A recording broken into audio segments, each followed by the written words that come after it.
يا مقلب القلوب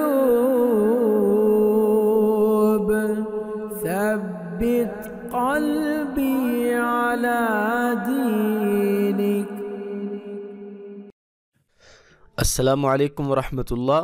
آج ہم انشاءاللہ ثلاثی مزید فی کا چوتھا باب تفاعل کے بارے میں پڑھیں گے کہ باب تفاعل کے بنانے کا طریقہ کیا ہے، اس کی پہچان کیا ہے۔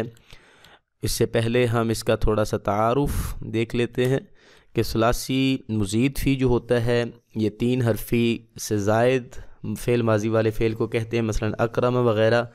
اور اگر ماضی تین حرفی ہے تو ثلاثی مجرد، اگر تین حرفی سے زائد ہے تو مزید فی۔ کسبہ تین حرفی ہے، اکتسبہ تین حرفوں سے زائد ہے، الف اور تا۔ نزلہ ثلاثی مجرد ہے، انزلہ ثلاثی مزید فی ہے۔ نازلہ میں صرف تین حروف ہیں جبکہ انزلہ میں الف زائد ہے، اس لیے مزید فی۔ ثلاثی مجرد کے 6 ابواب ہوتے ہیں جبکہ مزید فی کے 12 ہوتے ہیں، لیکن قرآن و حدیث میں صرف 8 استعمال ہوتے ہیں، ہم بھی وہی پڑھ رہے ہیں۔ اور ثلاثی مزید فی کے 8 ابواب میں سے آج ہم تفاعل کے بارے میں پڑھیں گے۔ یہ آپ کے سامنے 8 ابواب ہیں، پیچھے 3 ابواب ہم پڑھ چکے ہیں، آج چوتھا باب تفاعل ہے۔ تو تفاعل جو باب ہے، اس باب کے وزن پر ہم اردو میں بھی بے شمار الفاظ جو ہیں استعمال کرتے ہیں۔ تفاعل، تدبر، تفاعل، تذکر، تفاعل، تفکر، تبسم، تعجب، تشکر، اسی طرح تجسس، تقدم، توکل، تصرف۔ یہ دیکھیں کتنے الفاظ ہیں جو ہم اردو میں بھی استعمال کرتے ہیں۔ سیکھنا ہم نے یہ ہے کہ اس باب کا ماضی کا پہلا جو صیغہ ہے وہ کس وزن پر آتا ہے، وہ ہے تفعل۔ قرآن پاک میں اس وزن پر کوئی بھی صیغہ آ جائے تو آپ سمجھیں کہ یہ تفاعل کے وزن پر ہے، اور مضارع کا پہلا صیغہ یتفعل کے وزن پر آتا ہے۔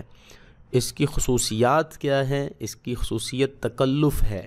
جس طرح تفاعل کو کہنے کے لیے بھی ہمیں تھوڑا سا تکلف کرنا پڑ رہا ہے، اسی طرح اس کے ترجمے میں بھی تھوڑا سا تکلف ہوتا ہے، یعنی جس فعل کی بات ہو رہی ہے اس کو خود حاصل کرنا، یہ باب تفاعل کی خصوصیت ہے۔ عالم جاننا، ضاد باب ضرب یضرب سے ہے، اور تعلم یتعلم جب ہم اس کو کنورٹ کریں گے عین لام میم والے مادے والے حرف کو تو پھر اس کا ترجمہ ہو جائے گا تعلم یتعلم، علم سیکھنا۔ ٹھیک ہے، علم کو سیکھنا جو ہے اس کا ترجمہ ہو جائے گا، یعنی علم سیکھنے کو تعلم یتعلم کہتے ہیں۔ اور اسی طرح تدبر یتدبر، تفعل تدبر حاصل کرنا، یہ باب تفاعل ہے۔ تدبر یتدبر تدبرا، تو یہ ہوا ہمارا آج کا لیسن باب تفاعل۔ باب تفاعل جو ہے یہ اس کا آپ نے باب کا نام یاد رکھنا ہے، اور دوسرے نمبر پہ آپ نے اس کی خصوصیت، یعنی کہ اس میں کسی چیز کو حاصل کرنے کے معنی پائے جاتے ہیں، جس طرح تعلم یتعلم علم حاصل کرنا، تدبر یتدبر تدبر حاصل کرنا، سیکھنا، تو یہ اس کا ترجمہ بھی ہوتا ہے اور یہ اس کی خصوصیات ہیں۔ اور اردو میں تکلم، تبسم اور اسی طرح ترحم، تو یہ بے شمار ترنم وغیرہ یہ الفاظ استعمال ہم اس پہ کرتے ہیں۔ سیکھنے والی بات یہ ہے کہ آپ اس کے فعل ماضی کا پہلا حرف سیکھیں، تفعل، اور فعل مضارع کا پہلا حرف کیا ہے، یتفعل، تو انشاءاللہ بات سمجھ میں آ جائے گی۔ تو امید کرتے ہیں انشاءاللہ آپ کو سمجھ آ گئی ہوگی۔